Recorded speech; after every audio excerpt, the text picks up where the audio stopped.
Hey guys, it's March 28th and it's our last garden tour of March. It feels like this has just gone by so quickly. It's really hard to believe that we're already there. So welcome back to all of you. It's Claire. And if you're new here, we hope that you really enjoy following our journey. We are folk rockers. We live in North Atlanta, Zone 7B. We quit gigging last year for obvious reasons. We're still not gigging, and as creative people, we needed to turn our creative energies into something. And so we started mapping and designing and growing food for our family of 4. We learned a lot watching YouTube, and one of the reasons that we wanted to do our own YouTube channel and document our journey is that we are a little bit different from what we see represented on YouTube. And we think there's probably a lot of people out there just like us that, you know, might enjoy this content or even benefit from this content. A lot of the people that we love are homesteaders. They have big families, they have big properties, they grew up in agriculture or gardening, or they had a lot of experience, and this has been their dream to live this lifestyle. And we love those channels so much, and we support all of those people, but that's not who we are. We are 2 kids from the suburbs, neither of whom had any agricultural, not only familial experience, but just no interest really in any of this. We don't have a large family. We have 2 teenagers and they go to school. We live on 1 acre. We have no plans of ever having cows or goats or any of that kind of stuff. In fact, you know, if I have to start butchering my own meat, I would rather just not eat meat than have to kill it.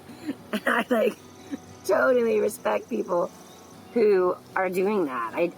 I think that they're right. You know, mentally they're right. I just can't imagine getting there myself. That doesn't mean I wouldn't, but you know, we're growing food for a family of 4 in a, you know, suburb in a small backyard garden. And I think there's a lot of people that would like to grow food, but maybe are intimidated by the process or are scared to or don't know where to start. And so we sort of wanted to be able to have content that was out there that showed you can do this, and you can do it at a pretty significant level with a small amount of land in the middle of a suburb. You don't need to have 10 kids. And you don't need to have the whole big farm experience. As much as we love watching those people, that's just not what works for our life. So that's who we are. And leave us a comment and tell us a little bit about you. We respond to every comment. And we love getting to hear from you guys. And just, where are you located? You know, how big is your property? How experienced are you? You know, there's a lot of things that we're learning, and so we like it when seasoned people are watching because they give us some tips.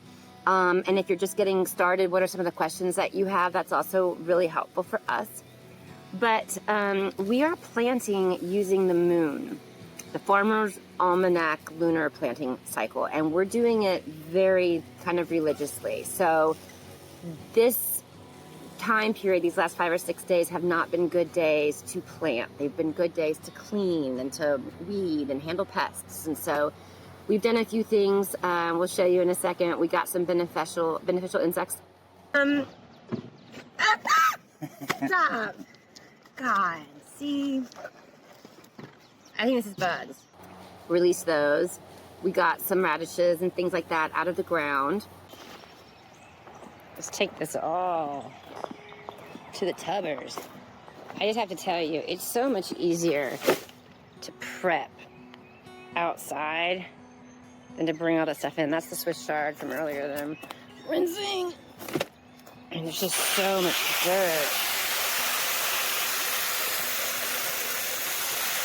I did a square foot gardening experiment with Swiss chard, which was a really cool video. And if you are interested in square foot gardening, you should check that out because the results kind of surprised me a little bit. Okay, so this is kind of interesting. As the growing season really starts to ramp up, we're wanting to be able to show you every week, you know, basically a real life look at this is what we do. These are our successes. These are our failures. And we're including a weekly drone shot, which already 3 months, and it's so cool to go back to that video in January and look at it, and now look at, you know, the one that you're going to see here in a few minutes when we do the drone shot over the garden, because you can just really see it filling in. But I'm already becoming very, very aware that we've so far had more failures than successes. And that's a little bit discouraging, but I also think it's so important to show you guys because you can learn from our mistakes. And I think being in the garden teaches a lot. You know, it's not a pass-fail environment. You're always learning and you're always growing, just like in life. We're always learning, we're always growing. So I think our biggest failure right now is we expected to get a lot more food from the brassicas. And we planted the brassicas last fall and we let them overwinter and they were doing like awesome. And up until about 2 weeks ago, I was super pumped about them. I mean, our Brussels sprouts were beautiful, our kale was beautiful, broccoli is beautiful. We were really on track. And then we had a week of 80-degree weather. And as a result, all of those plants have bolted and gone to seed. And what that means is the plant doesn't like the hot weather. And when you have a week of 80-degree weather, the plant decides, hey, this is too hot. And instead of focusing its energy on producing a vegetable, it decides to focus its energy on survival. And that's why it creates the flower, which then goes to seed, which then can help the plant reproduce and carry on for the next season. So we had a lot of food in the ground that we thought we were going to get. And really, because of the temperatures, we don't have it. And that feels like a big failure because we didn't expect that. But it's what it is. So what I'm doing right now, and you can see that white flower right behind me right there, that's the Daikon radish. I'm just letting it flower. And if it can go to seed before it's time to get my tomatoes and my peppers and my eggplants in, then great. And if it's not gone to seed by then I'm going to pull it up and put it in the compost, and it can contribute that way. And that's sort of what I'm doing with everything right now. So I can give you a quick walk around and show you, you know, what everything that's bolted looks like. But the big cabbage, the big broccoli, the big kale, the Daikon radish, all of it that we thought up to 2 weeks ago we had and would be available is not really where we want it to be. So if you're new to our channel, this is my husband Don. He's the other half, and he does a lot of the design, build, all that good stuff. I was just talking about the fact that like part of why we wanted to bring this to YouTube was that we felt like there's not a lot of people like us on YouTube. You know, it's homesteaders or it's big agricultural people, and you know, we're not going to have cows and we're not going to butcher our own meat. And a lot of our suburban friends and even our in-town friends, because we used to live in the city, they don't have gardens like at all, or if they do, they're very small. They're not actually like production gardens, like, you know, trying to grow enough food to preserve for the year like we're trying to do. But I think it's totally within their reach to do it. Yeah. Don't you? We can do it, I think. Well, and for other people, hopefully they'll watch us and then be inspired to want to do it. Exactly. What's the biggest thing that has surprised you about this? Because the bugs are terrible. I know, these flies are crazy. What's the biggest thing that's surprised you about this journey? I think it's more work than I thought it would be to grow like at a larger scale. You know, we don't just have a few plants going. It's pretty full-scale operation this year at least, so it's a lot of work, but I enjoy working outside. I enjoy working in the yard, enjoy working with my girl, so it's a lot of work, but it's good work, you know? So just to put that in perspective, we have 36 cabbages in the ground, we have 120 onions, we have 60 garlics, we have 54 organic seed potatoes that we planted, and then that was before we found a bunch of potatoes from last year that we had saved to plant, so we're gonna have lots of potatoes. Lots of potatoes. We had the broccolis and the kales and the brussels like I've already talked about, and it's just, you know, at this point we're kind of starting over. And it might just be too warm. It might just be, we're just kind of sitting here letting the season transition out. So we're learning as we go. We are learning as we go. So you'll do the drone shot. John likes to fly his drone, and so we'll show that coming up. And then, we should talk about our single. Oh yeah. We have a new single coming out. It's called Right Here. And it's going to be available on Spotify and Apple Music and all that kind of stuff on April 9th. But if you really, these bugs are just so bad. I know, we're getting swarmed. Oh, we need some lights on. Are you sure we shouldn't light the citronella? I don't know. I don't know if it'll help with Well, it doesn't hurt. Because don't they fly to the light?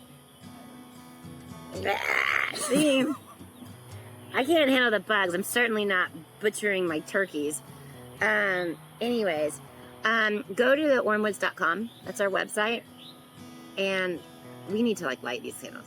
So go to the ormewoods.com. We'll have the link in the bottom. And get yourself the song now so you don't have to wait until April 9th. And it's a free download, so there's no cost or any of that. But it's just a thank you for supporting us and being on our journey and all that good stuff. Yeah. And we should try to take a picture for our thumbnail. A hand.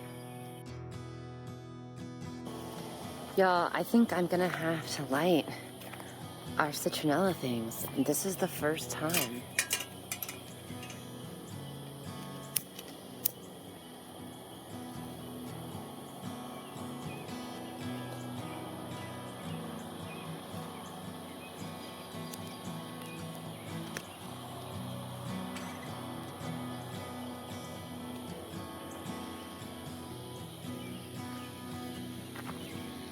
The garden is really pretty at night with the Christmas lights. There's Dawn mowing the yard in the dark. But this has been the first night it's been so buggy, which I think means we're getting really close to spring. That's a Brussels sprout that's bolted. So like I explained earlier, it's too hot. It thinks it needs to focus more on survival. So those flowers are going to become seeds. It's pretty simple. But these were beautiful Brussels sprout plants if you've watched the other videos, and I was really excited about them.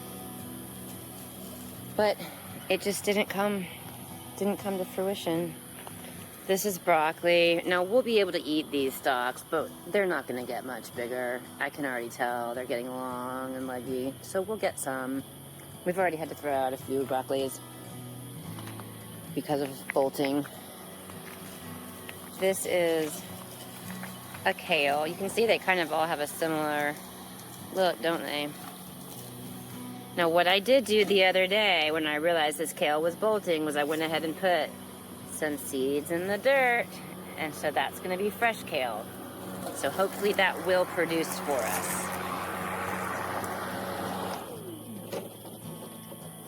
How's it going? Can't see anymore. Yeah. Too dark. Well, I'll finish tomorrow though. yeah. How do you like your little, is it electric or battery operated? It's electric. I love it. I did a little video about it last week. Oh, you did? For fun. I cut down all this like really heavy grass, like no problem.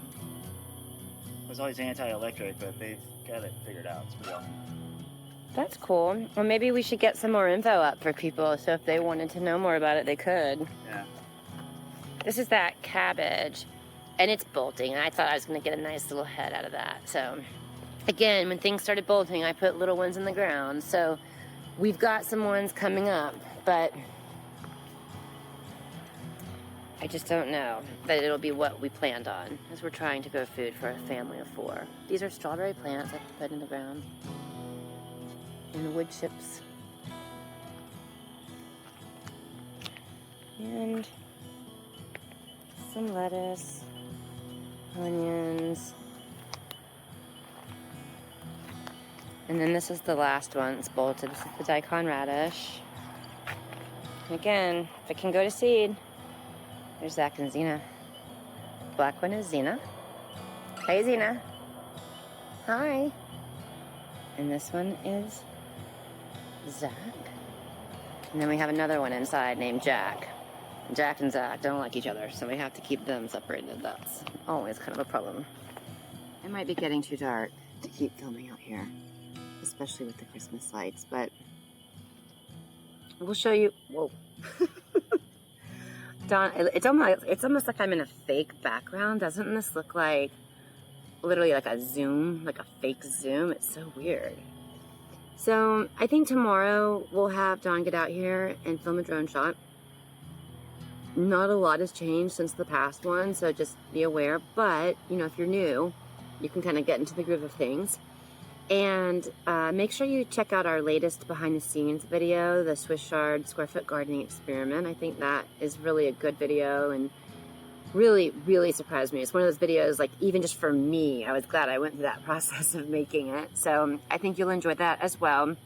And then I would just like to hear from you. What kind of stuff are you interested in? So again, you know, if you're new, what are your questions?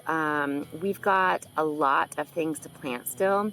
And I've done a couple of videos talking about what I was planting, but it was more the cold hardy stuff. I think I had one with tomatoes, but we have plans to do like a medicine garden, just a whole assortment of basils. I mean, there's a lot of things that we're doing that I haven't really kind of talked about yet. So I would love to hear from you. If any of that sounds interesting, leave a comment and let us know, and we'll get that up. And make sure you get your free download over at the Ormewoods. Links in the video descriptions, okay? Thanks so much, and if you haven't yet, please subscribe. It helps our channel a whole lot, and we love having you here. Bye.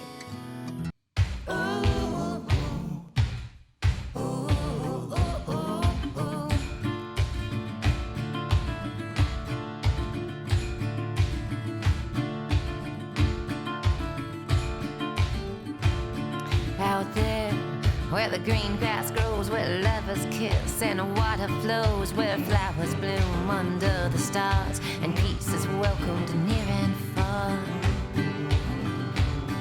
Out there, in this nether world, where boys are boys and girls are girls, where simple pleasures still delight and innocence gets tucked in each night.